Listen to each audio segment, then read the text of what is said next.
മുസ്ലിം സംഘടനകൾ, ന്യൂനപക്ഷ സംഘടനകൾ എല്ലാവരും ഒന്നിച്ചു നിന്നാൽ അത് കേരളത്തിൽ വലിയ മതചരിത്രമാണ്. ഇപ്പോ കാന്തപുരവും ലീഗും യോജിക്കണം എന്ന് പറയും. EK സുന്നിയും AP സുന്നിയും ഒന്നാവുന്നു.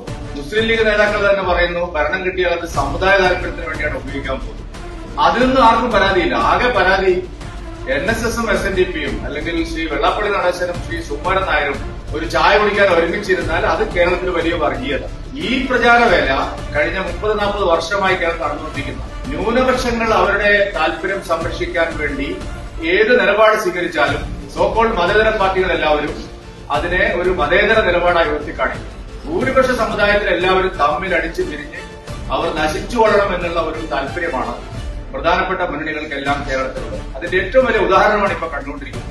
ശ്രീ വെള്ളാപ്പള്ളി നടേശനും ശ്രീ സുകുമാരൻ നായരും ചില കാര്യങ്ങൾ പറഞ്ഞു. ആ കാര്യങ്ങൾ യോജിക്കുന്നവർക്ക് യോജിക്കാം, വിയോജിക്കുന്നവർക്ക് യോജിക്കാം. പക്ഷേ ഭൂരിപക്ഷ ഐക്യം എന്നുള്ളത് ഒരു പേടി സ്വപ്നമാണ് കേരളത്തിലെ രണ്ട് മുന്നണികൾക്കും എന്നുള്ളതാണ് ഞങ്ങൾ ഇതിൽ നിന്ന് മനസ്സിലാക്കുന്നത്. ഞങ്ങള് പ്രശ്നാധിഷ്ഠിതമായിട്ട് നിലപാടാണ് എല്ലാ കാലത്തും സമുദായ സംഘടനകളോട് സ്വീകരിച്ചത്. അതേസമയം ഭൂരിപക്ഷ സമുദായത്തിന്റെ ഐക്യം ഉണ്ടാവേണ്ടത് ഇന്നത്തെ കാലഘട്ടത്തിൽ കേരളം പോലെ ഏതാണ്ട് 50% മാത്രം ആയി കഴിഞ്ഞിരിക്കുന്ന ഒരു ഭൂരിപക്ഷ സമൂഹത്തിൽ അത്തരം ഐക്യപ്പെടൽ നല്ലതാണ് എന്നുള്ള വിശ്വാസമാണ് ഞങ്ങൾക്കുള്ളത്. അതിനിടയിലുള്ള ഏതെങ്കിലും ഒരു പ്രസ്താവന ചൂണ്ടിക്കാണിച്ച് അതിനെ തകർക്കുന്ന ഒരു നീക്കവും ഉണ്ടാവരുതെന്നാണ് ഞങ്ങളുടെ